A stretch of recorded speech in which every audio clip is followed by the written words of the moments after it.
La formule de Mandeville a incroyablement réussi, c'est-à-dire les vices privés font la vertu publique, la fortune publique.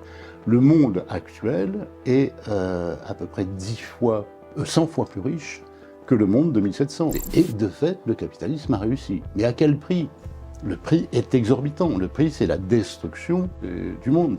Les pervers sociaux ont maintenant des moyens absolument considérables, des moyens financiers considérables, pour dominer de plus en plus le monde en fonction de leur visée. Il se dessine là un horizon absolument terrifiant pour l'humanité.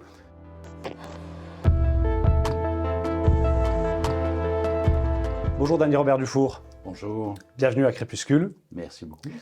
Je vais vous présenter très rapidement. Vous êtes philosophe, vous êtes essayiste, vous avez écrit des ouvrages sur le libéralisme, en particulier sur les fondements moraux du capitalisme. On abordera tous ces sujets-là au cours de l'entretien. La première question que je me posais, c'est vous avez commencé à travailler sur ces sujets-là dans les années 60, sur la philosophie du langage au début.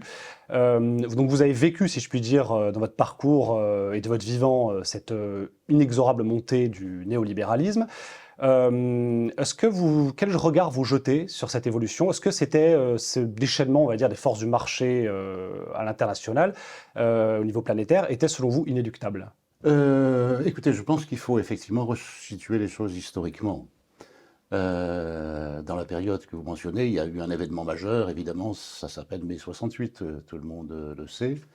Mai 68 était un mouvement, évidemment, mu par un idéal libertaire, qui a, comme chacun sait, échoué. Et c'est là que se sont élaborées un certain nombre de théories qui n'étaient pas franchement, on pourrait dire, néolibérales, parce que le néolibéralisme n'était pas encore bien formulé, mais qui conduisaient cependant à un tournant, à une conversion possible vers un néolibéralisme dit de gauche. Alors, par rapport aux grands auteurs qui ont mené vers cette voie, je pense qu'il faut citer Deleuze et évidemment l'anti-Oedipe, Deleuze et Guattari, l'anti-Oedipe. Il faut citer évidemment Foucault, dont le tournant néolibéral est très explicite, puisqu'il a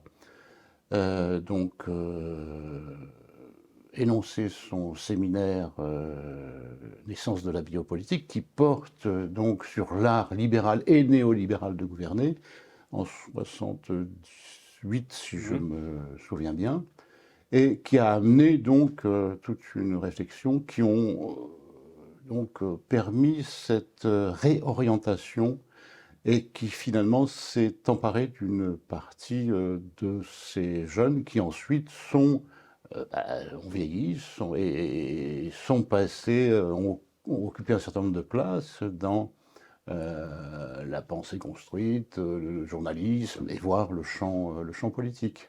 Alors, on va revenir effectivement un peu plus tard dans l'entretien sur comment la gauche postmoderne en particulier a pu être utile au développement du capitalisme, on va dire, pour faire simple. Vous expliquez, on va revenir aux fondements, des fondements moraux justement de ce capitalisme-là. Vous avez beaucoup travaillé sur un auteur en particulier qui est évidemment Bernard Mandeville, auteur du XVIIIe siècle, donc médecin des âmes, on disait à l'époque une sorte de psychanalyste avant la lettre. J'aimerais vous expliquer, parce que ce qui est intéressant, ce que vous rappelez, c'est que parmi l'un des fondateurs, enfin, un des maîtres à penser du néolibéralisme, c'est évidemment Frédéric Hayek, qui va impulser notamment l'application du néolibéralisme au Chili avec Pinochet, qui sera ensuite repris à l'échelle planétaire avec Thatcher en Angleterre et Reagan aux États-Unis, et Mitterrand évidemment avec le tournant de la rigueur. Et vous montrez que Hayek justement est un lecteur de Mandeville, chose que personnellement j'ignorais. Oui, alors, bon... Et donc Mandeville, excusez-moi, est-ce que vous pouvez préciser pour les personnes qui vont nous écouter, qui était Mandeville et en quoi il a permis ce basculement et cette morale que vous appelez justement la morale de baisse ton prochain? Oui, c'est ça, oui. Alors, Mandeville, les dates, c'est 1670-1733.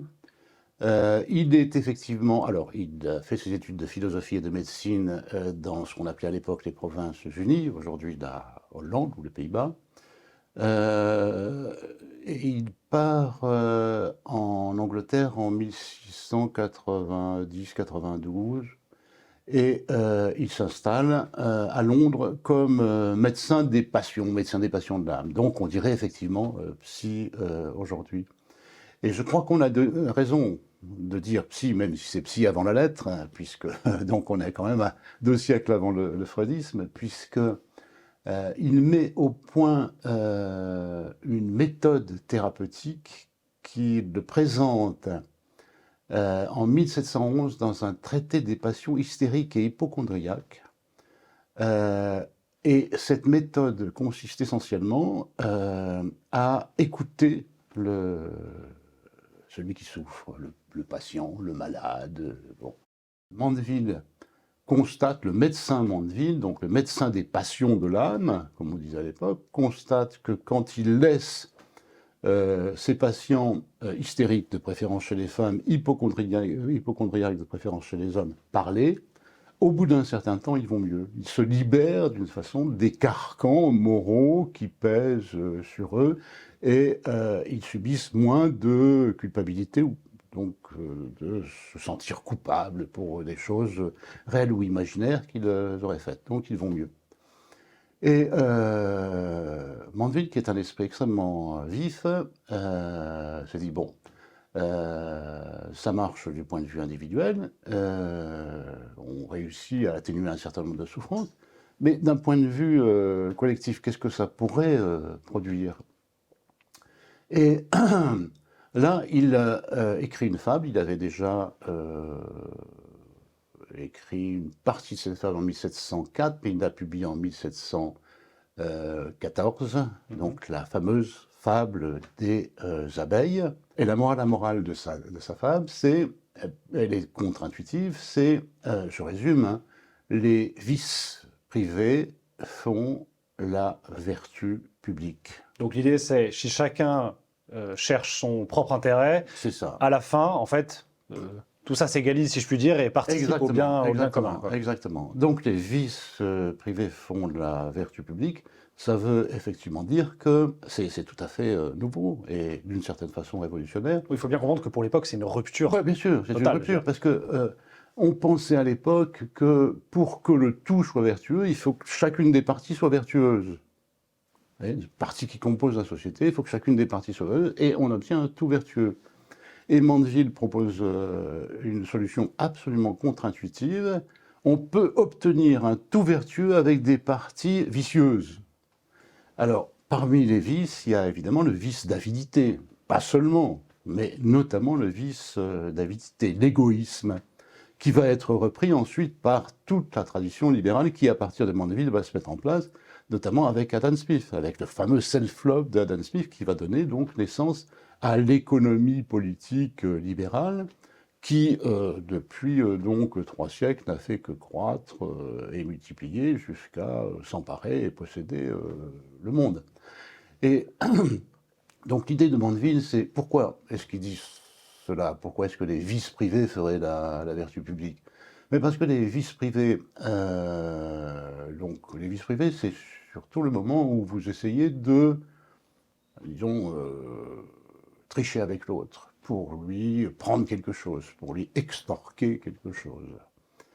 C'est ce qui se passe, par exemple, quand le juge, c'est un exemple qu'il prend, qui est un homme de droit, pour arranger les affaires, prend une petite commission et dit « je vais arranger votre affaire à un plaignant si vous me donnez un peu quelque chose ». Bon. Et donc il arrange l'affaire au profit de celui qui a versé ce qu'on appelle un pot de vin.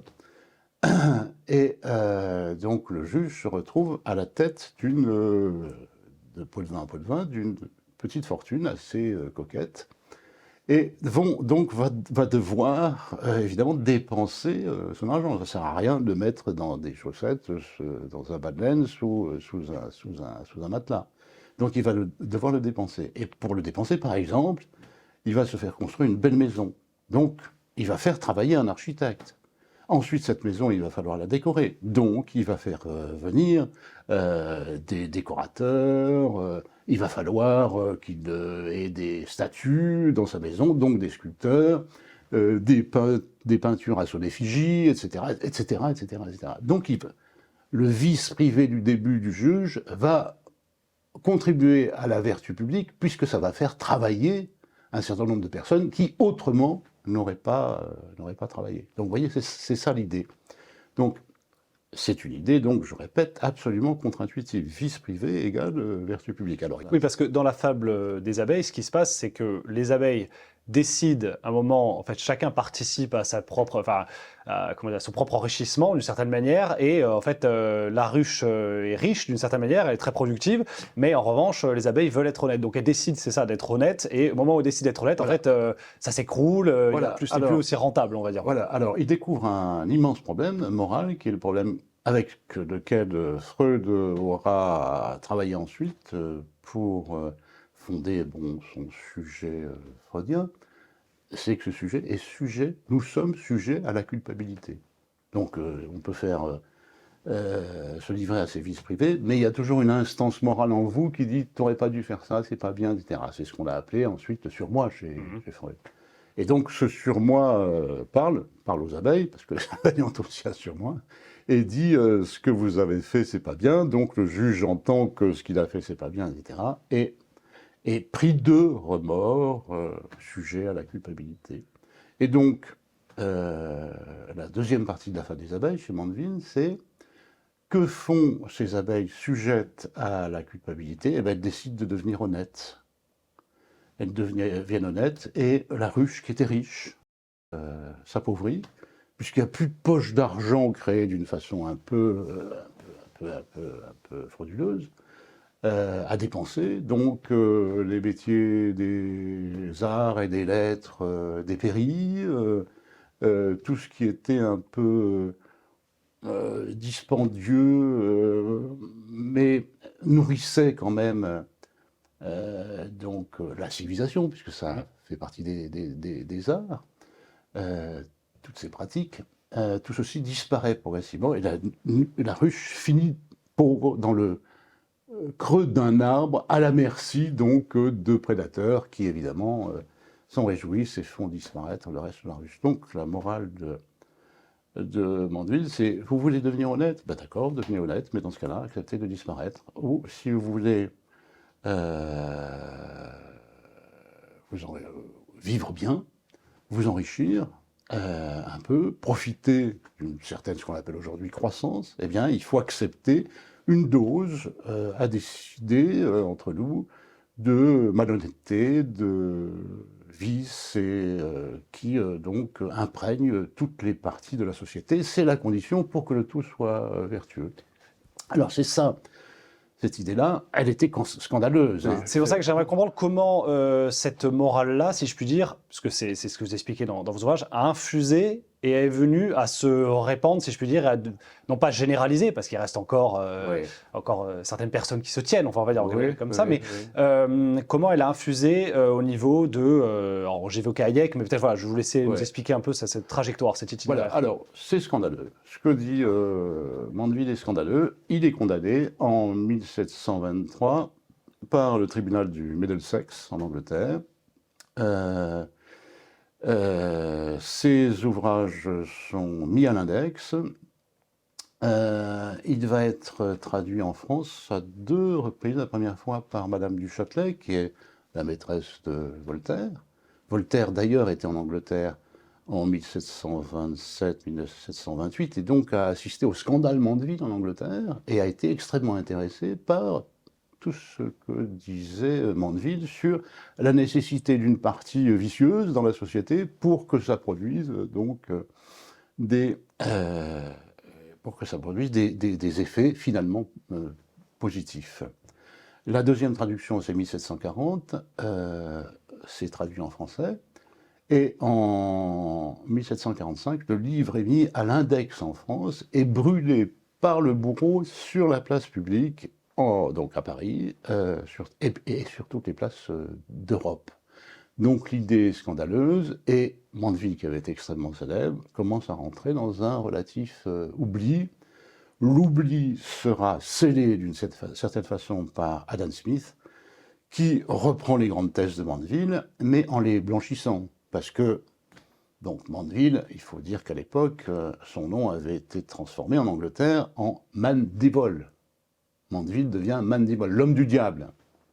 Et donc, c'est cet homme du diable qu'il faut d'une certaine sulfureux, qu'il faut d'une certaine façon blanchir, et c'est ce à quoi s'emploie Adam Smith dans son traité sur la richesse, son fameux traité, c'est la génération après, 1776. Je précise qu'on considère généralement comme un des textes fondateurs du libéralisme. Oui, voilà. alors c'est le fondateur, on le considère comme le fondateur Donc Adam du Smith, libéralisme. À mon avis, faussement, puisque le vrai fondateur, il est antérieur, c'est Mandeville. Simplement, Adam Smith passe par là, ramasse la mise, met de côté tout ce qui paraît licencieux, comme il dit dans le système de Mandeville, et transforme par exemple la notion de vice en un innocent self-love. Ben, on est bien obligé de s'aimer un peu soi-même, il n'y a rien de répréhensible là-dedans. Et c'est ce self-love qui va être mis en avant par le libéralisme officiel, expurgé donc de la licence, du côté licencieux de Mandeville, qui va finalement fonder donc les sciences économiques et sociales. Et c'est ce système, donc en plus Mandeville écrit un traité des sentiments moraux pour montrer que bon, il a souci de la morale, etc. Donc voilà, un néolibéralisme, un libéralisme construit, expurgé donc de son fondement licencieux. Qu'on comprenne bien, en fait, Adam Smith, d'une certaine manière, dit ne cherchez pas, ne cultivez pas vos vices, mais cultivez une certaine forme d'égoïsme, cherchez vos intérêts propres, et ça servira la morale publique. On est plus sur cultiver vos vices et essayer, en gros, comment dire, pour reprendre votre formule, de baiser votre prochain et voilà, d'abuser de lui. Alors, il est clair que ça fonctionne comme ça, c'est reçu comme ça, mais si on gratte un peu sous Adam Smith, ce que j'ai essayé de faire, on retrouve Mandeville, il n'y a pas besoin de gratter loin sous le vernis smithien pour retrouver Mandeville. Donc c'est toujours là, mais c'est, voilà, faut pas le dire, c'est caché, c'est refoulé, c'est d'origine refoulée des théories libérales. Et c'est ça qui va beaucoup intéresser Hayek 2 siècles plus tard, voilà, donc on fait un parce que ces fondements oubliés du libéralisme d'alors, puisqu'on ne se souvient que du côté quasiment vertueux de Adam Smith, il va expurger, donc il va aller voir sous Adam Smith et retrouver Mandeville et retrouver un vif de la pensée libérale sur lequel il va s'appuyer quand il va créer en 1947 la fameuse Société du Mont Pèlerin, alors que le paysage intellectuel dans le champ du libéralisme est occupé par Keynes et les théories de Keynes. Donc Keynes, interventionniste. Voilà, interventionniste de l'État, redistribution, régulation, etc., etc. Tout ce que vise Hayek, il faut faire sauter toute régulation. La redistribution, tout ça, c'est des sornettes qui empêchent le vrai libéralisme de se développer, et c'est ce qui va contribuer à fonder donc ce qu'on a appelé l'école de Chicago, donc d'abord la Société du Mont Pèlerin, 1947, avec 34, si je me souviens bien, autres personnes, dont le logicien Karl Popper, et un certain nombre de Mises, par exemple, l'autre économiste autrichien. Milton Friedman également Milton Friedman, bien sûr, Milton Friedman. Et tout ça va donner finalement... Donc tous les prix Nobel, hein, je précise, voilà, c'est ça, tous ceux qui vont devenir prix Nobel d'économie. Ça donnera un 8 ou 9 prix Nobel d'économie parmi ces 33 fondateurs de la Société du Mont Pèlerin. Et cela va s'installer à l'université, notamment dans l'université américaine de Chicago. Ça donnera ce qu'on appelle la fameuse école de Chicago, qui a pris de plus en plus de développement, d'ampleur, a développé des think tanks partout dans le monde pour combattre la dominante keynésienne de l'époque et a fini par prendre le dessus. Le dessus au point de vue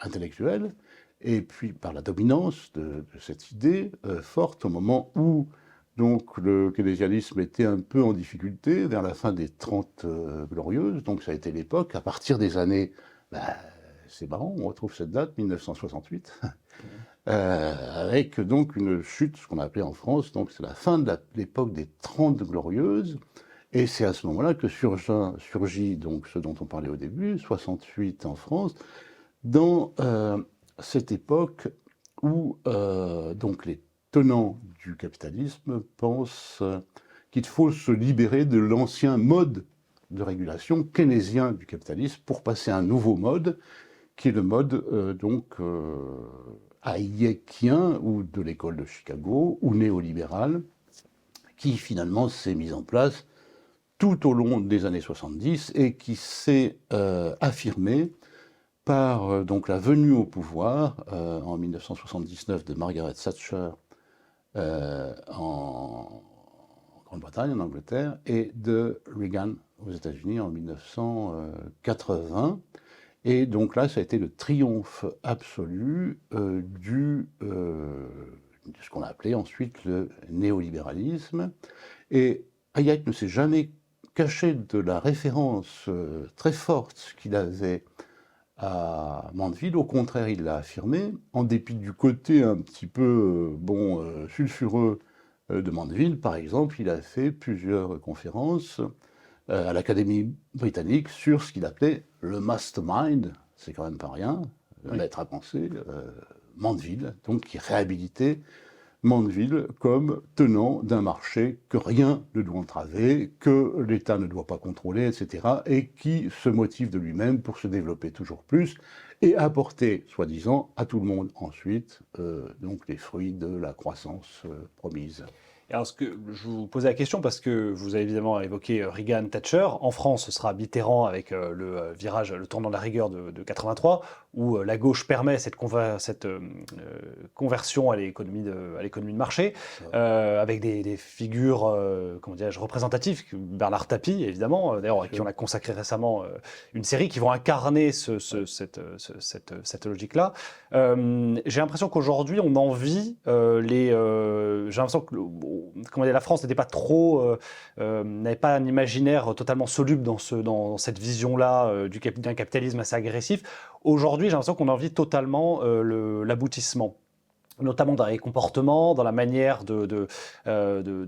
comment dirais-je, dans cette morale justement de baisse ton prochain. J'ai l'impression qu'elle devient, que tout ce qui constituait un certain surmoi s'est complètement dilapidé, ou se dilue de plus en plus. Comment vous voyez ces prolongements-là aujourd'hui ? Oui, je souscris complètement à votre remarque, à votre idée. C'est-à-dire qu'au début, on y a été doucement, parce que c'était sulfureux, je l'ai dit, etc. Bon. Donc il y avait encore quelques forces morales, quelques idées de la culpabilité qui fait qu'on ne peut pas se livrer devant tout le monde à ses vices privés comme ça, parce que bon, c'est répréhensible, moralement, etc. Et plus on avance depuis cette époque, plus on y va, plus les inhibitions tombent, et plus cela s'affirme d'une façon ouverte, voire même outrancière.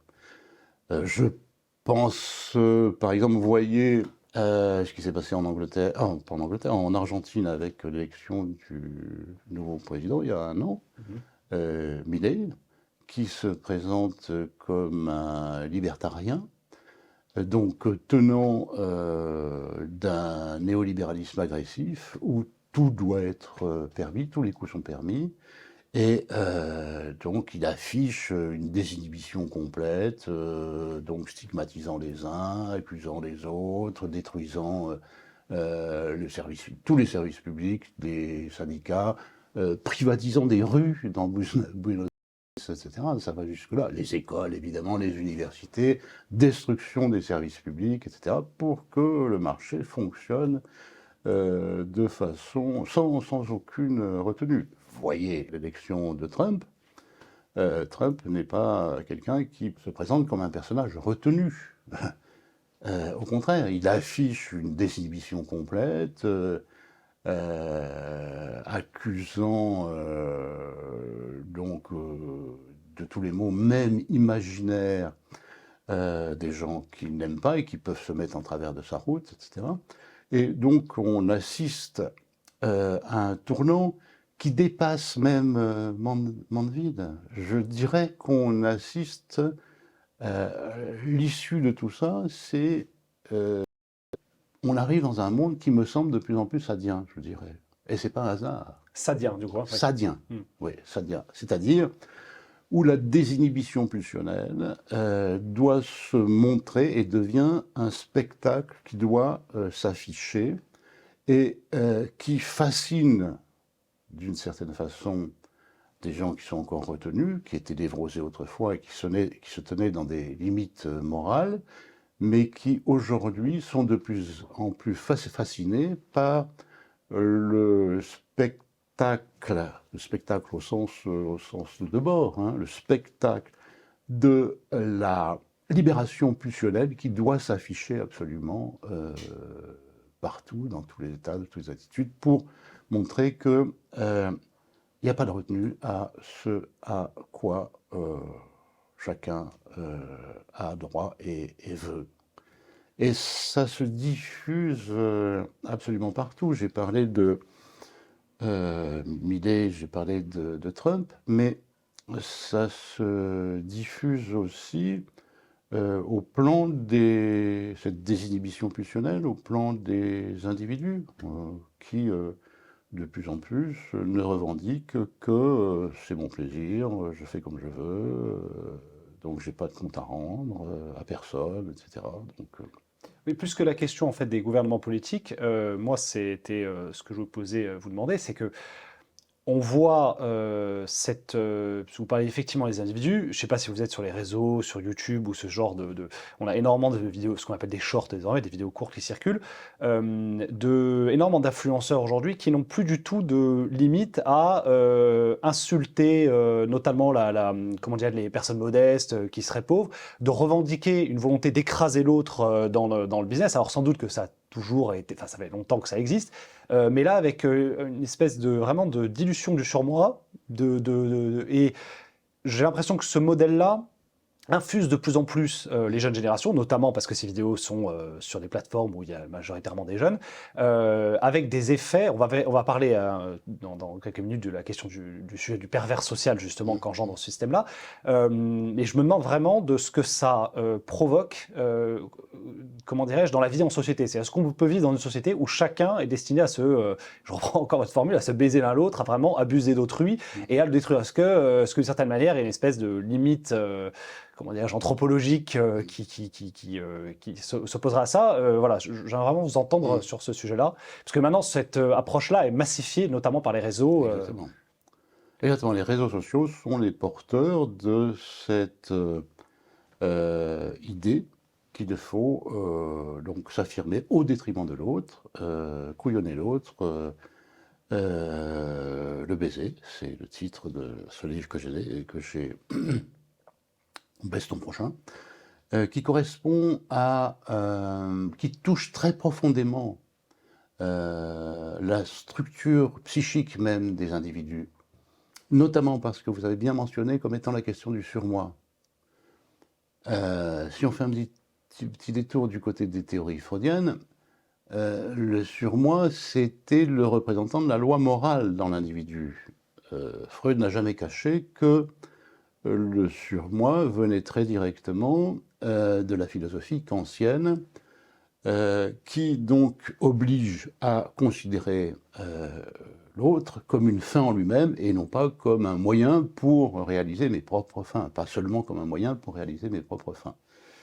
Donc Freud a présenté le surmoi comme l'intériorisation de cette loi morale kantienne dans chaque sujet. Ça a donné donc effectivement cette structure tripartite de l'âme freudienne, la psyché, ou la psyché freudienne, avec, disons, le je, ça, les forces pulsionnelles, et le surmoi qui donc font une sorte de voix de l'autre qui parle en moi pour me dire tu ne devrais pas faire ça, quoi. C'est pas correct ce que tu fais. Or, c'est vraiment, je crois, Lacan qui, dès les années 60, c'est très intéressant la date, parce que c'est 72-73 au moment où il parlait de Joyce, 72-73, donc on est vraiment à cette époque charnière, tournant. Il a mentionné un changement fondamental dans la façon dont on devait concevoir le surmoi. On est passé d'un surmoi freudien représentant de la loi morale à ce qu'il a appelé un surmoi féroce et obscène.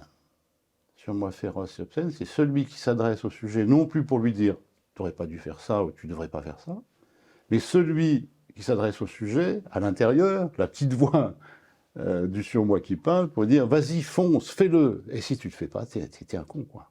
T'es un imbécile. Les autres vont le faire. De toute façon, les autres vont le faire. Et tu vas te faire couillonner par les autres. Donc, si tu veux pas te faire couillonner par les autres, couillonner d'abord et en premier. Le langage utilisé aujourd'hui, c'est même, excusez-moi l'expression, t'es une merde, Oui, mais c'est exactement ça. Tu es complètement soumis, il faut vraiment que tu te déchaînes. Et ceux qui vivent justement dans ce refus-ça sont terriblement écrasés par exactement. Alors, cette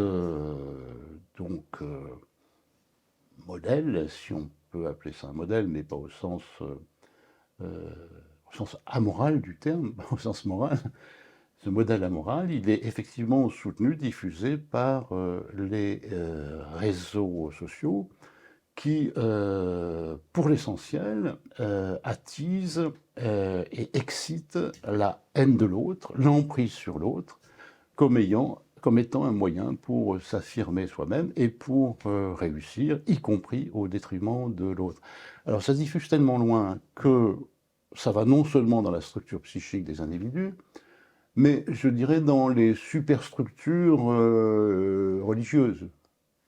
On est passé des années 60 à ce qu'on appelait d'une théologie de la libération qui était en vigueur, par exemple, en Amérique latine, qui disait que le Christ, c'était le témoin de la lutte des classes sur Terre et qu'il fallait prendre parti pour les pauvres, pour les émanciper du joug de ceux qui les opprimaient. Ça, c'était globalement la théologie de la libération.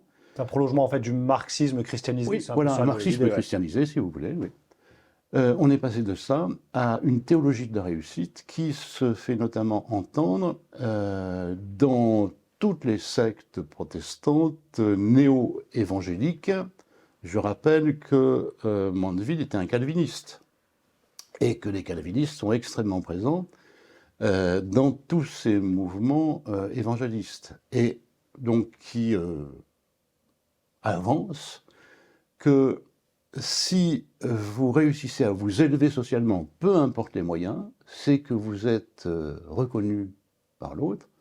Il fonctionne aux théories de la prédestination. Sauvé, Dieu a prédestiné un certain nombre d'individus à entrer dans le royaume des saints après leur mort, et donc il fournit un certain nombre d'indices au cours de la vie sociale pour montrer qu'on est prédestiné ou pas. Et celui qui est désormais prédestiné dans ces mouvements évangélistes, c'est celui qui a réussi au détriment des autres, et donc qui affiche sa volonté de circonvenir, couillonner, baiser l'autre par tous les moyens possibles pour que sa propre réussite s'affirme.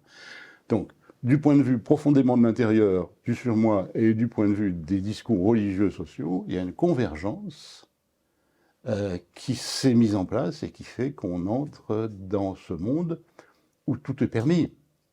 Alors, vous me demandez les limites. Alors, avant d'y venir, justement, est-ce qu'on ne devrait pas faire un petit détour par, il me semble, des auteurs importants, parce qu'aujourd'hui, je parlais de ce message qui se diffuse sur les réseaux sociaux. Ce que j'ai remarqué, c'est beaucoup d'influenceurs ou de ces personnes qui s'y réfèrent, se réfèrent à la psychologie évolutionniste. Ce qui est intéressant, c'est qu'il faut revenir à mon avis à la fin du 19e, où il y a un basculement dans ces origines-là du néolibéralisme que va être, comment on appelle ça, le Herbert Spencer, évidemment, Oui, qui va Spencer, imposer oui. un darwinisme social. Darwinisme social, oui. J'explique très simplement, qui va prendre les théories darwinistes, Ouais. donc la lutte pour la survie, en les appliquant, en les sortant du règne animal, en les appliquant au champ social, en disant voilà, on doit appliquer ce modèle-là pour réussir, comment dirais-je, enfin pour réussir pour s'affiner dans le modèle social. Ça va vraiment infuser, ça va particulièrement à partir des années 80, je crois, il y a la sociobiologie notamment qui va se développer. Et aujourd'hui, c'est devenu, je veux dire, très courant qu'on se réfère à cette psychologie évolutionniste. Alors, je ne dis pas que la psychologie évolutionniste et tous les auteurs de la psychologie évolutionniste professent cet écrasement de l'autre, mais il y a quand même ce message-là, il me semble, qui est assez répandu. Absolument. Donc, alors, on sait bien que Spencer a développé ses théories de darwinisme social contre Darwin. Mais on a quand même un certain nombre de textes de Darwin qui disent que les hommes ont ceux qui ont réussi à intégrer dans l'évolution donc la coopération et donc la considération de l'autre, et que c'est ce qui a contribué donc à la prééminence de l'espèce humaine parmi les espèces vivantes. Donc la coopération, le souci de l'autre, etc. a été l'entraide, etc. La solidarité a été présente. Et donc c'est contre cette idée réellement darwinienne que s'est mise en place le darwinisme social de Spencer, qui a constamment diffusé et s'est élargi au cours du XXe siècle pour arriver donc à des formes comme celles que l'on vient de décrire. Alors, j'étais par exemple, moi, je lisais hier le compte-rendu dans le journal Le Monde de la réunion des dirigeants européens à Budapest, en Hongrie. Et il y a eu un discours du président Macron qui disait, ben voilà, parmi les hommes, il y a des carnivores et il y a des herbivores. Et le rôle si on peut dire, des herbivores, c'est d'être dévorés par les carnivores. Donc il faudrait bien, si nous sommes herbivores, que nous nous transformions, nous aussi, en carnivores pour pouvoir tenir notre place. Donc il y a... T'en dis long sur la psyché voilà, c'est ça. du chef de l'État. Ouais. Voilà, et ça arrive donc dans la bouche d'un d'éminent dirigeant européen qui donc propose ce modèle spencerien de darwinisme social et qui transpose des lois de la jungle qu'on voit dans le Serengeti quand je sais pas, des pumas mangent des gazelles, par exemple. Les pauvres gazelles, elles n'ont rien fait. Et ils sont pas méchants, mais c'est leur nature. Donc il faut qu'on acquiert cette nature, c'est-à-dire qu'on considère désormais la société humaine comme une sorte de jungle où il faut montrer les dents, où il faut de préférence dévorer l'autre pour ne pas être dévoré par l'autre. Ce que déjà Emmanuel Macron avait déjà sorti avec une de ses formules, il y a ceux qui sont quelque chose, ceux qui ne sont rien, il y a ceux qui, en gros, ceux qui réussissent, ceux qui ne réussissent pas. C'est ça, mais ça se radicalise dans la formulation. Bien sûr. Justement, on parlait de ceux, si on reprend cette approche de la psychologie évolutionniste, il y a effectivement, du coup, de l'autre côté des prédateurs, il y a les moutons, il y a ceux qui suivent le troupeau. Est-ce que vous pouvez revenir sur ce que vous expliquez, sur ce couple du pervers social et du névrosé que vous avez abordé dans un de vos ouvrages, qui est le Docteur Mabuse, si je dis pas de bêtises. Exactement. Alors, moi, j'avais toujours été extrêmement intéressé par tout ce que le champ psychanalytique avance sur un certain nombre de grandes typologies qui permettent de comprendre la psyché humaine. Alors, il y a 3 grandes catégories. Il y a le sort usuel. On est névrosé. Donc, névrosé, je l'ai dit déjà, c'est le sujet à la culpabilité. Il y a un surmoi qui m'observe, donc je ne peux pas faire n'importe quoi, etc. Bon. Et puis, il y a une deuxième catégorie, c'est celle du pervers qui s'émancipe de cette donc observance par un surmoi et qui s'autorise donc de ses passions et pulsions.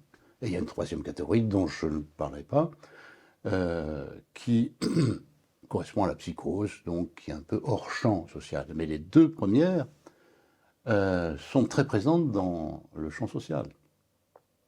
Donc, les névrosés qui constituent la très grande partie et des pervers qui constituent une autre partie. Or, on n'a jamais, dans le champ psychanalytique, conçu véritablement le rapport, du point de vue de ce que ça produit dans l'intelligence sociale, entre le pervers et le névrosé. C'est-à-dire le petit nombre de pervers et le grand nombre de névrosés. Donc, je simplifie, celui qui suit les principes mannevilliens d'une certaine manière, et qui cherche l'affirmation de ses pulsions, et celui qui renonce, en fait, d'une certaine manière. C'est ça voilà. Donc, comment, en fait, les deux interagissent dans le champ social. C'est ça, c'est l'interaction du pervers et du névrosé. Ce qui n'a jamais été véritablement bien abordé, c'est pour ça que j'ai écrit ce livre. Donc, sur le docteur Mabuse, qui s'appelle le docteur Mabuse et ses doubles, pour essayer de montrer qu'il y avait là-dedans peut-être un moteur de l'histoire de ces rapports du pervers et du névrosé. Alors, généralement, le névrosé ne veut pas savoir qu'il existe des pervers parce que ça lui fait peur, et donc il oblitère, donc il y a toujours quelque chose de bon chez l'homme, etc. On va pouvoir finir par s'entendre, etc. Ce dont se réjouit le pervers social, puisque donc lui se réjouit de ce que les gens pensent ceci pour pouvoir donc se présenter et circonvenir qui veut à son propre profit. Donc on est dans ce rapport du pervers social qui va essayer de profiter de tout ce qui peut se présenter comme dont il pourrait tirer avantage de la part de cette naïveté, d'une certaine façon, du névrosé. Alors c'est ceci que j'ai essayé de travailler particulièrement dans Mabuse et ses doubles. C'est cet rapport entre le pervers social et ce névrosé que je vois en ce moment se mettre en place d'une façon extrêmement puissante, de plus en plus ouverte, et qui invite même le névrosé à sortir de sa névrose pour avoir des comportements pervers, parce que s'il reste cantonné à sa névrose, il est sûr qu'il va se faire manger par les autres, pour reprendre cette métaphore des carnivores et des herbivores. Donc il y a une sorte d'incitation à la perversion, voilà, qui se diffuse dans le champ social. Il y a des vrais pervers qui occupent un certain nombre de places dominantes. Je crois que ça s'observe assez bien si on voit dans le monde des typologies en fonction des typologies politiques actuelles, en fonction de cette pathologie sociale, du pervers social. Il y a un certain nombre de grands pervers sociaux qui, en ce moment, sont à la tête de grands empires dans le monde, et le névrosé ne sait pas comment s'en sortir. Et ça reste véritablement un problème, puisque là, on sort simplement des données marxiennes ou marxistes de la lutte de classe, qui a été extrêmement importante, mais qui n'a jamais intégré cette dimension psychologique, puisque pour le marxisme, c'était la lutte de classe qui était le moteur de l'histoire. Moi je dis oui, mais il y a quelque chose qui se surimpose à la lutte de classe, c'est l'antagonisme du pervers social et du névrosé, qui est en train de structurer des pans entiers de nos sociétés à l'heure actuelle. Et ça nous pose un véritable défi pour savoir comment sortir de ce rapport de prédation dans lequel l'humanité est en train de rentrer. Parce que il est clair que si on continue dans cette voie, les braves névrosés seront plumés, et les pervers sociaux ont maintenant des moyens absolument considérables, des moyens financiers considérables. C'est le capitalisme financier du néolibéralisme qui leur a donné ces moyens, pour s'emparer de toute une série de moyens techniques, militaires, etc., pour dominer de plus en plus le monde en fonction de leur visée. Donc il y a aussi également, je suppose que s'ils ne veulent pas jouer ce jeu, ça pourrait expliquer en partie, notamment, enfin j'y pense, l'excessive consommation d'anxiolytiques ou Mais bien sûr. de drogues, de dérivatifs qui permettent de supporter en fait Voilà, c'est ça, cette c'est vie-là, ça, quoi. c'est ça. Alors, je crois que effectivement, vous avez complètement raison. L'augmentation massive de la consommation de drogue, de tranquillisants, voire pire, d'opioïdes, etc., est, à mon avis, à mettre au compte de cette angoisse qui monte dans le champ social, parce qu'on ne sait pas quoi faire avec ces pervers sociaux qui dirigent de plus en plus les choses à leur profit pour embarquer l'humanité vers peut-être quelque chose de fatal qui est aux autres, puisque eux vont pouvoir peut-être, imagine-t-il, devenir des post-humains ou entrer dans des aires donc de post-humanité en laissant l'humanité en plan. On pense par exemple que quelqu'un comme Elon Musk, la première fortune mondiale, dont on sait pour qui il a pris parti récemment aux États-Unis, est en train avec sa société qui s'appelle Neuralink, je pense, de voir comment il pourrait implanter des puces dans le cerveau des gens pour pouvoir les guider à distance en fonction des objectifs que lui aurait définis. Donc, il se dessine là un horizon absolument terrifiant pour l'humanité. C'est-à-dire qu'il se dessine un horizon, je dirais, quasiment post-nazi. Parce que le nazisme, c'était quand même l'idée d'une partition de l'humanité entre surhommes et sous-hommes. Les sous-hommes, il fallait les éliminer. Et donc, ce qu'ils considéraient comme des sous-hommes, ils s'y sont employés pour essayer de les éliminer. Et maintenant, nous passons à une nouvelle partition avec donc l'idée qu'il y a ceux qui vont pouvoir s'affranchir des limites qui ont toujours été celles de l'humanité, la maladie, la mort, la puissance de penser. Tout ça peut être, la maladie peut être contrôlée, la mort peut être éradiquée, l'accroissement des capacités cognitives est à l'ordre du jour. Dans tous ces courants post-humanistes, nature diverse, et cela désigne un horizon quand même extrêmement inquiétant si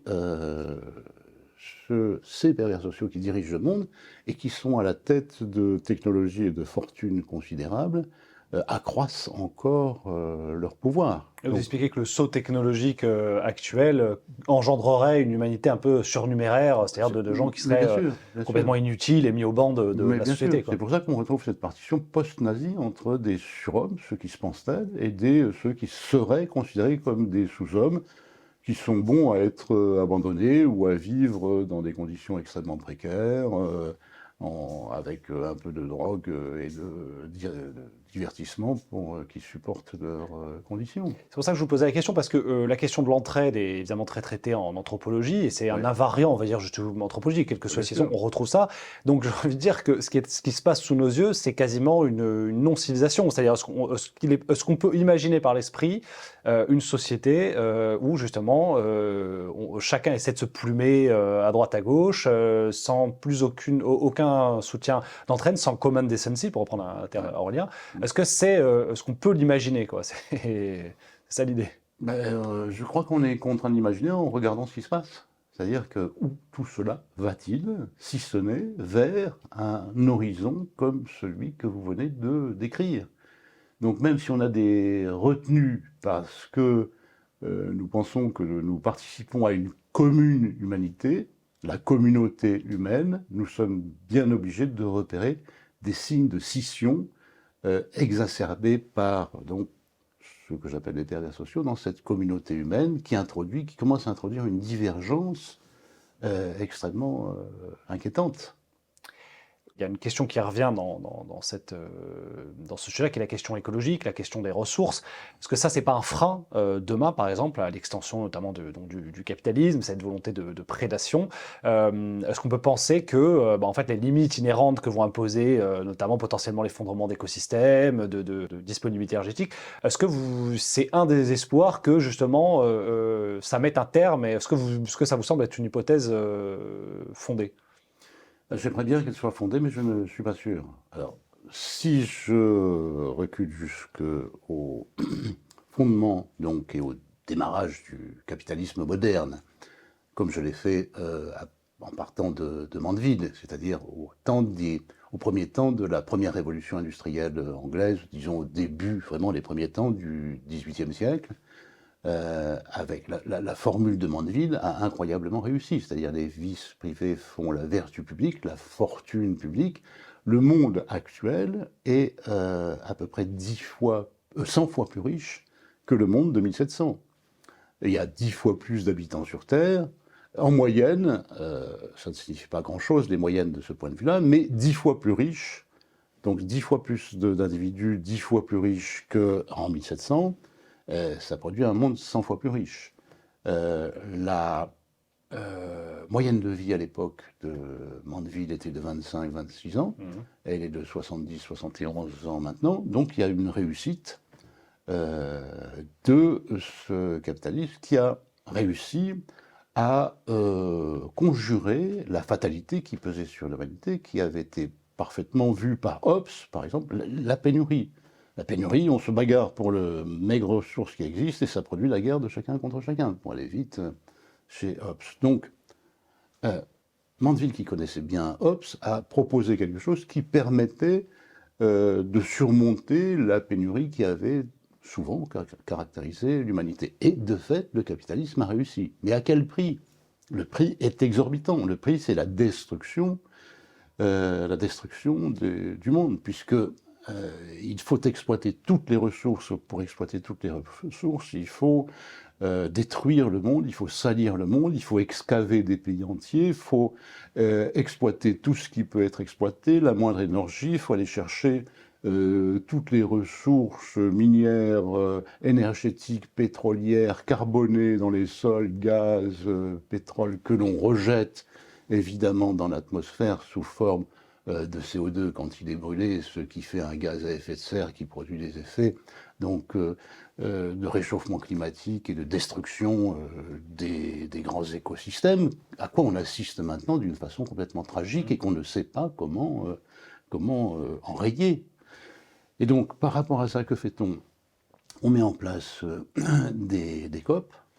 Il y en a maintenant de façon extrêmement fréquente pour essayer de contenir ce développement. On n'y arrive pas.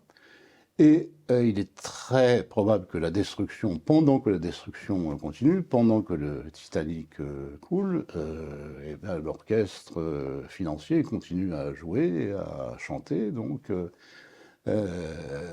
l'accroissement des profits. Et donc, j'imagine, et je crois que la dernière COP qui s'est tenue dans un pays pétrolier, c'est Qatar ou Qatar, oui. Oui, je crois que c'était le Qatar, était déjà un signe.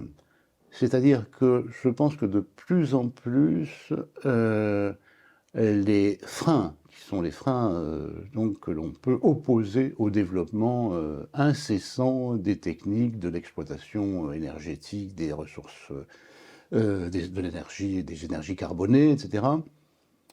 Quelque chose d'autre est en train progressivement de se mettre en place, soutenu par les industries, par la finance, qui est la possibilité de mettre en place une géo-ingénierie qui va proposer des solutions techniques pour enrayer la dégradation des conditions de vie sur Terre. Donc ça peut être par exemple capturer le carbone, je crois balancer du soufre dans l'océan pour l'acidité. Je crois que alors, le soufre est dans l'atmosphère, dans l'océan c'est du sulfate de fer, voilà, etc., avec donc on avance vers un inconnu. Il est clair que on ne sait pas ce que tout ça peut produire et que le remède peut être absolument pire que le mal et accroître encore donc les conditions désastreuses dans lesquelles nous entrons. Donc, plutôt que ces symptômes qui se montrent actuellement, qui montrent la dégradation du climat, qui montrent l'extension des pollutions, etc., plutôt que ces symptômes soit l'objet d'un certain nombre de politiques qui freinent le développement de ces aspects, je pense que, au contraire, on va développer de plus en plus, on va se proposer de développer, l'industrie financière va se proposer de développer de plus en plus des techniques sous forme de géo-ingénierie qui peuvent amener vers des solutions qui seraient... alors là, je n'ose pas les imaginer. Mais... Est-ce qu'on n'est pas... Donc je ne crois pas que ça risque... Je ne pense c'est pas... une solution pour vous, oui. Oui, que les problèmes écologiques actuels puissent constituer durablement un frein au développement du capitalisme. Je pense au contraire que le capitalisme saura, entre guillemets, parce que chaque fois qu'il sait faire quelque chose, on voit qu'il engendre de nouveaux problèmes, saura proposer d'autres solutions qui peuvent être encore pires que le mal. Oui, d'autant plus que vous expliquez, on va y revenir, qu'il est profondément mutagène, c'est-à-dire il peut très bien muter sous différentes formes. J'aimerais juste revenir sur cette question de... comment dire, est-ce qu'on n'est pas face à une impasse avec le capitalisme? C'est très, je parlais de la psychologie évolutionniste, c'est très courant maintenant, on va dire, de naturaliser le capitalisme en disant... Dès les chasseurs-cueilleurs, on cherche à faire du profit, donc d'une certaine manière, c'est normal cette quête du profit. Ça ne me semble pas fondé comme argument, il pourra y revenir. Mais pour autant, est-ce qu'il n'y a pas une volonté proprement humaine d'accumulation? Mais est-ce qu'il n'y a pas là un ressort psychologique naturel et profond qui est très difficile, contre lequel il est très difficile de lutter? Oui, bah, vous savez, l'idée de progrès date du XVIIIe siècle, mais au XVIIIe siècle, c'était surtout, bon, avec les Lumières, un progrès moral, encore qu'il y a d'autres aspects comme ceux que j'ai présentés, ceux de Mandeville, puis à la fin du XVIIIe siècle, Sade, qui mettent en cause donc l'idée de progrès moral. Au XIXe siècle, ça sera le progrès technique. Donc on pensait que il pouvait y avoir un développement harmonieux qui permette l'amélioration des conditions de vie de l'humanité. On voit que ceci a pris en charge pas un capitalisme mandevillien depuis le début, cette idée a fait long feu. Oui, il y a cette idée que le progrès peut apporter un certain nombre de bienfaits à l'humanité. C'était d'ailleurs l'idée mandevillienne. Il disait, vous pensez à créer le paradis ailleurs, mais on peut le créer sur Terre. C'était la fin de la fable des abeilles. On peut le créer sur Terre en accroissant donc tout ce qui permet de mieux vivre. On voit les limites et on ne sait pas comment sortir de cette limite, de cet outrepassement des limites. Voilà, donc il y a le progrès, et puis il y a ce qui va au-delà et qui se retourne contre, effectivement, cette idée de progrès. Et c'est pour ça que c'est très difficile de penser l'idée de progrès, parce qu'il y a dans le progrès quelque chose qui se retourne contre ce qu'il a au départ motivé, suscité. Vous avez montré dans vos ouvrages, vous êtes revenu sur cet esprit du capitalisme en montrant l'esprit capitaliste, donc, qui est un des titres d'ouvrage de Weber, en montrant que justement on nous avait vendu d'une certaine manière, associant le développement du capitalisme à un certain esprit protestant, rigoriste et comment dirais-je, du petit épargnant en fait, Oui. pour faire simple, qui aurait du coup muté au fur et à mesure, notamment comme les acquis de Mandeville, vers un capitalisme beaucoup plus alors je crois de paria. Je crois que c'était Sombart qui parlait de capitalisme de paria, alors en associant par l'antisémitisme au géisme, mais je crois que dans sa querelle avec Weber, il y avait une distinction entre un capitalisme purement spéculatif en fait. Ça, oui. Et d'une certaine manière, vous montrez qu'il y a eu un capitalisme de production au début du XXe, qui s'est muté en capitalisme de consommation, qui a été un capitalisme, on peut dire, même assez cool, si je puis dire, qui a pris certains aspects avec tout le développement du marché du désir. Est-ce qu'on est dans la fin de cette parenthèse, c'est-à-dire que ça se raidit un petit peu on pourrait prendre comme exemple le moment des Gilets jaunes, où on a Emmanuel Macron qui est l'enfant du néolibéralisme, qui est l'enfant de cet esprit-là, comment dirais-je, très positif, très progressiste, et d'une certaine manière, quand il est face à une violence sociale qui est celui des Gilets jaunes, n'hésite pas à envoyer les baqueux balancer du LBD dans la gueule des manifestants. Est-ce que selon vous, c'est un épiphénomène, ou est-ce que, face à justement, on parlait notamment des problèmes d'abondance énergétique, des problèmes climatiques qui peuvent se poser, face notamment à la montée des révoltes sociales, est-ce qu'on peut avoir un capitalisme qui se raidit de plus en plus? Écoutez, je pense que oui, le capitalisme peut se raidir parce que maintenant il est dans une période assez difficile. Quand il y a eu la crise du capitalisme de production, la grande crise du capitalisme de production, c'est évidemment 1929 qui est arrivée, qui a été présentée, c'est pas son seul aspect, mais qui a été présentée comme une crise de surproduction du capitalisme. Et on sait ce que le capitalisme a mis en place pour se sortir de cette crise de surproduction, c'est de proposer un nouveau capitalisme, non pas simplement de production, mais aussi de consommation. Après donc 1929, ça s'est pris des années à s'élaborer, mais surtout à partir de la Seconde Guerre mondiale, à partir de 1945, c'est généré un capitalisme de la consommation qui a permis d'une certaine façon une rétrocession de jouissance, puisque la jouissance était confisquée par le capitalisme, les capitalistes de la production. Or là, bon, les exemples, c'est évidemment Ford, la Ford T4 qui doit être produite non seulement par les ouvriers, mais achetée par les ouvriers qui la produisent. Donc ça a été le développement de tout ce welfare, capitalisme, qui a changé les conditions de vie au cours du XXe siècle. Maintenant, on s'aperçoit que, à la suite des progrès techniques, on peut se passer d'une partie importante de la force de travail qui était nécessaire pour produire les différents produits manufacturés qui vont être proposés donc aux consommateurs. On a maintenant des processus robotiques, automatiques, qui remplacent des parties considérables de ce qui était autrefois la force de travail humaine nécessaire pour faire tourner ces entreprises. Le développement de l'intelligence artificielle récemment, on a vu Alors, certains exemples. ça a commencé donc dès les années 1910 avec Taylor, puis ensuite le Fordisme, etc. Ensuite, donc,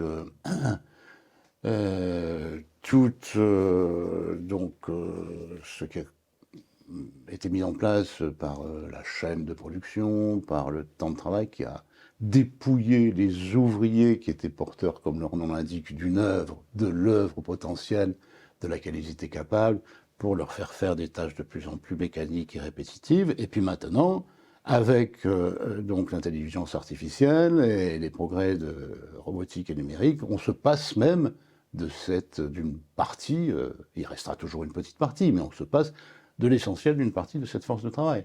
Donc il y a une force de travail surnuméraire, on ne sait plus quoi en faire, on ne sait plus comment la nourrir, on ne sait plus et ça donne évidemment pour des gens qui sont dans des conditions de plus en plus précaires, à l'abandon, ça donne la crise des gilets jaunes, et on ne voit pas pourquoi et comment ceci pourrait s'arrêter. C'est pour ça que je vous posais la question de l'énergie, puisque ce que ces machines-là ont tendance à masquer, à faire écran, d'une certaine manière, sans mauvais jeu de mots, c'est la profonde, comment dirais-je, énergie qu'elles requièrent pour fonctionner.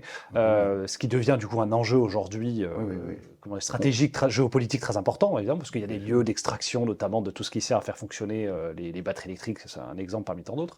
Et c'est pour ça que je disais, est-ce qu'il n'y a pas dans cette contrainte-là qui va s'imposer une possible entrave à l'extension du capitalisme?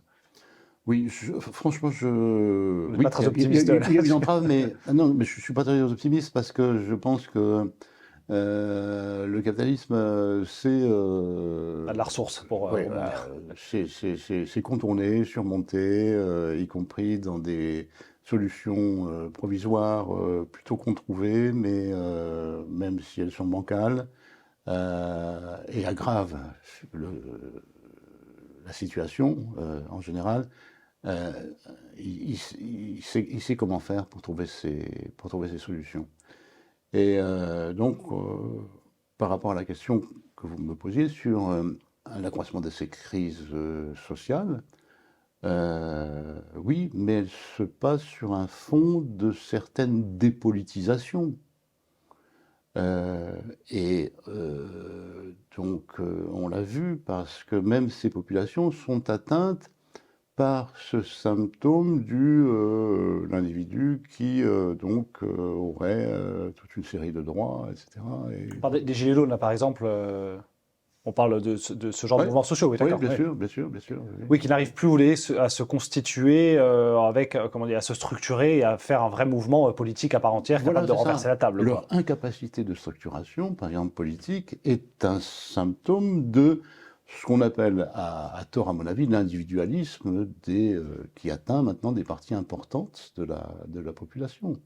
C'est-à-dire qu'aucun ne veut renoncer à ce qu'il croit être pour mettre en commun un certain nombre d'idées qui vont construire une force collective qui leur permettrait de mener leur combat. Chacun reste sur ses positions. Ça, c'est bien vu avec le mouvement des Gilets jaunes qui n'a pas été capable de se coordonner.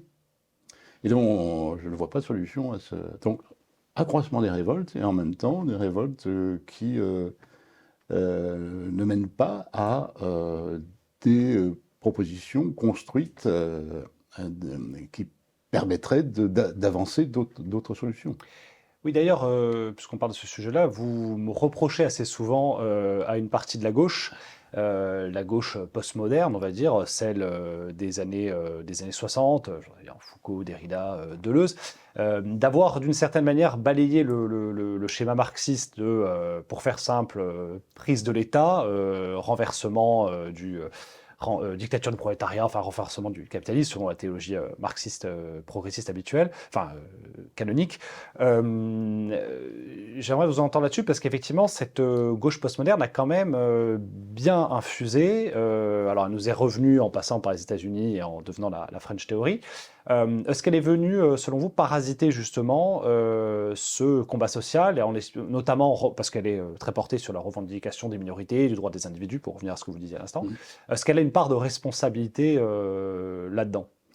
Considérable, à mon avis, considérable, puisque elle a, comme on le dit, et c'est presque une évidence maintenant ce que je dis, elle est passée du social au sociétal. C'est-à-dire qu'elle est passée des questions de classe, des questions de paupérisation absolue ou relative, à des questions identitaires où chacun était appelé à mettre en avant ce qui, dit-on, était constitutif de son identité supposée, imaginée, fantasmée, etc. etc. Et donc ça s'est soldé par cette gauche-là, par l'oubli du social et de ce qui avait à voir avec tout le champ de la lutte des classes. Voilà. Et donc maintenant, on a des individus éparpillés qui se revendiquent de telle ou telle identité. Les réseaux sociaux entretiennent quantité de ghettos minoritaires, identitaires. Euh, je ne sais pas, il y a tout ce qui est relatif à la race, au sexe, que sais-je, etc. Bon. Et donc, chacun campe sur une identité. On dénombre maintenant dans les identités sexuelles, je ne sais pas, 52 variétés de gens. On en découvre tous les jours. Voilà. Donc, cette on parle, à mon avis, à tort de société des individus, parce que je crois que c'est plus grave que ça, parce que l'individu même a disparu. L'individu, c'est celui qui, d'une certaine façon, si on se réfère à Kant, est capable de penser et d'agir par lui-même. Or, l'individu actuel ne pense plus et n'agit plus par lui-même. Il est agi par des réseaux sociaux qui lui prescrivent des identités supposées auquel il va être prié d'adhérer ou d'apporter des compléments à l'infini, etc., qui va amener une dissolution en fait de cette classe-là dans toute une série de ghettos qui, eux, sont bien contrôlés numériquement. Parce qu'à la base, ça partait pas disons, d'une approche, je pense à celle de Foucault qui considère que, déjà, il voit l'échec effectivement du marxisme enfin du marxisme-léninisme en l'occurrence, de ce que ça a donné en Union soviétique. Et cette Oui, gauche-là va considérer qu'effectivement le pouvoir, d'une certaine manière, est partout, et donc il y a des lieux de pouvoir, il y a oui. des enjeux de pouvoir dans lesquels qui ont été, pardon, délaissés par le marxisme traditionnel, et donc dans lesquels il faut se positionner. Ça va être évidemment l'école, comment dire, les prisons, c'est évidemment que Foucault a beaucoup écrit sur les prisons, et ça va donner une lutte sociale très éparpillée, mais en considérant certains combats qui étaient délaissés. Donc ça va être évidemment lié à les féminismes, l'antiracisme. Est-ce que à la base, partait pas d'une extension de la conflictualité et du conflit social qui était pas stupide, si je puis dire? Oui, je pense que, bon, il est clair que les limites du marxisme se sont fait voir dans le cours de ces années 60. Donc il a fallu choisir autre chose. Et puis en plus, il y a eu la relative disparition du prolétaire d'autrefois à la suite de ce que j'avançais, c'est-à-dire l'affaiblissement de la classe ouvrière remplacée par des processus donc, de production euh, avec donc tout ce travail à la chaîne et donc toute une série d'autres Oui, de... l'éclatement en fait de tout Voilà, ce c'est qui ça. et notamment la disparition aussi du PC qui formait notamment les ouvriers intellectuellement à tout un combat. Enfin, tout ça c'est un peu éparpillé, a réduit la capacité Exactement. d'action, quoi. Alors, ça c'est tout à fait vrai, juste. Et donc il s'est posé la question de comment remplacer le prolétaire. Et donc là, il y a eu les propositions les plus étranges, hein. Il faut le remplacer le prolétaire par le schizo, la proposition de Deleuze, de devenir minoritaire, le devenir schizoïde, le devenir ça a été théorisé hein, par Deleuze et Foucault, la Oui, piste l'éloge de des minorité, le marginalités en devenir fait, des minoritaire. Voilà, marginaux voilà. Et donc, on était face à un véritable problème, et on a eu, devant ce véritable problème, des solutions qui ont été proposées qui ont mené à d'autres impasses. Voilà. Et donc, je ne pense pas qu'on puisse il faut prendre acte du problème, mais en même temps ne pas se satisfaire des solutions qui se révèlent maintenant comme étant ou comme ayant été des impasses. Donc il y a tout ceci à remettre sur le chantier. On va s'acheminer vers la fin de notre entretien. J'aimerais vous poser des questions justement sur les solutions à apporter, parce qu'effectivement, à vous écouter, c'est quand même assez pessimiste, si je puis dire, et les possibilités d'action sont très réduites. Quelles sont les options qui s'offrent aujourd'hui politiquement pour comment dirais-je, renverser la table? Alors, je crois qu'on n'est pas complètement démuni parce que si mon diagnostic pardon, est exact, on observe quelque chose comme ce que j'ai appelé une désubjectivation des individus et une désymbolisation des individus. Désubjectivation parce que justement cette instance qui était l'instance qui est appelée à se former par l'éducation chez les individus comme instance critique, celle qui va permettre de juger de la situation et de penser par soi-même, cette instance est de plus en plus affaiblie. Désymbolisation, puisque nous sommes de plus en plus assujettis à un fonctionnement qui privilégie la passion, la pulsion. Donc laissez passer vos pulsions, etc. Donc si ce diagnostic n'est pas tout à fait faux, désymbolisation, désubjectivation, alors c'est dans ce sens-là qu'il faut aller resubjectiver et resymboliser. Et dans cette mesure-là, je pense qu'il y a une demande extrêmement importante. On a parlé de la souffrance des individus qui sont paumés et qui vont vers la drogue, vers, bon, je sais pas quoi, des solutions identitaires, fantasmées, imaginaires, qui donc n'apportent aucune satisfaction. Par exemple, on voit très bien que un certain nombre pour prendre des questions très actuelles, jeunes qui ont imaginé que leur problème tenait à ce qu'ils étaient leur corps était dans le mauvais sexe, et donc qui ont entamé des processus de transition sociale, transition médicale, transition chirurgicale. Maintenant, une partie de ceux-ci, on commence à reconnaître qu'ils s'avancent vers une détransition. Bon, on voit donc que ces solutions étaient des solutions pas du tout satisfaisantes. Et donc, la seule possibilité que j'imagine maintenant, c'est une possibilité de recommencer un travail de resubjectivation pour permettre que les gens essaient de penser par eux-mêmes, jugent par eux-mêmes, et de symbolisation au sens où ce qui est proposé comme consommation, c'est-à-dire les objets qui sont de consommation, qui sont constamment posés, qu'ils soient les objets manufacturés de consommation, ou qu'ils soient les fantasmes culturels produits par les industries culturelles, ne sont pas satisfaisants et que chacun a à construire ces objets. Mmh. Parce que si on construit sur l'objet, comme je ne sais pas, si vous construisez, si vous faites, si vous êtes en souffrance par rapport à la situation dans laquelle vous vous retrouvez, vous imaginez que cette souffrance, il va falloir vous la représenter.